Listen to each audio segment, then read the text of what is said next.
Thank you for staying with us. Of course, security is a front burner as the Defense Headquarters reaffirms its commitment to conducting joint operations and patrols with Nigerian troops despite the allegations leveled against Nigeria by Niger military leader General Abdulrahman Tichani. Of course, this is part of the federal government's efforts to end the activities of terrorist groups like Lakurawa in the northwest and others in other parts of the border states between Nigeria and Niger.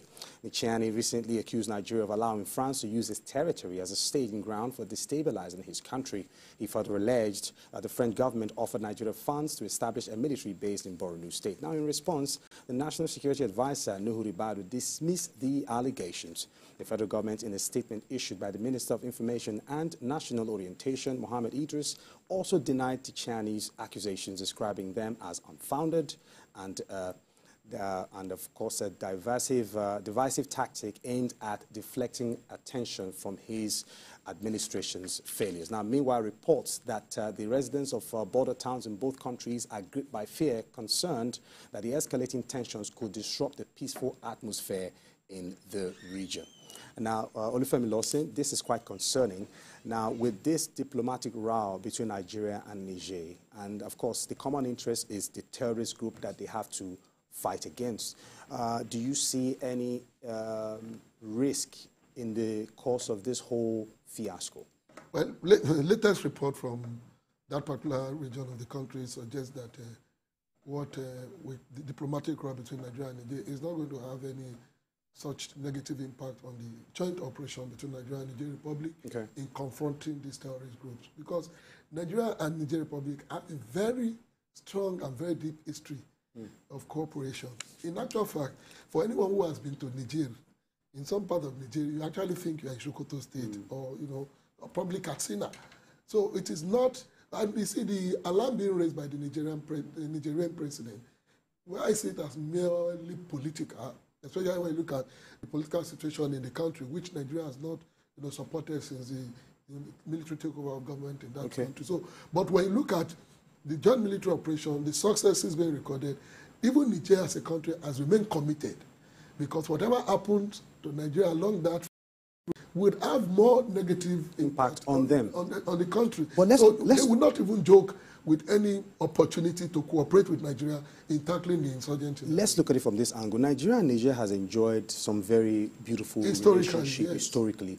Now, what exactly is the issue with the current leader of Niger Republic against Nigeria? Because there are rumors that, the removal of the fuel subsidy apparently also affected neighboring countries where fuel is being smuggled to, and that's the reason why he is also having grievances that, that area has been blocked or something. That's why he's also raising alarm. Do you think that could be an issue, the reason why he's been so very erratic? No, not really. I think, the regime has legitimacy problem.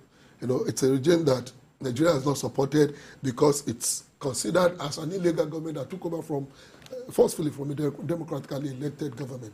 And the history of Niger and France being, of course, their parent, and the fact that France has, the military junta has forced France out of the country practically. Yes. And with Nigeria renewed cooperation with France, it is a major threat, in the assumption of the junta in Niger that if Nigeria, being a superpower in the region, has a cordial relationship with the French government in any area, for us it's about economic, bilateral relationship, but for them, they see it beyond whatever relationship Nigeria is building with France economically.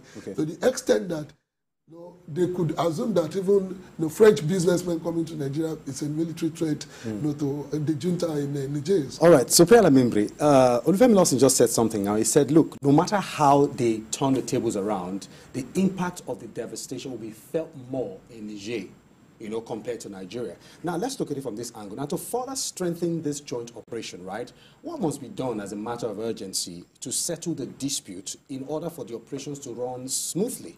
Is there something you think Nigeria should do? Because it's obvious we need them. Well, when last we've spoken about this issue, where I spoke about trust deficits, yes, there's trust deficit. And this was before it happened. Before this issue happened, I predicted it was going to happen. Because if you've been following what has been happening in that region, you would know that there is a trust deficit. Now, look, Lakurawa influx of Lakurawa, according to intelligence, has been reported that it increased after July's coup. Okay. So it's intentional.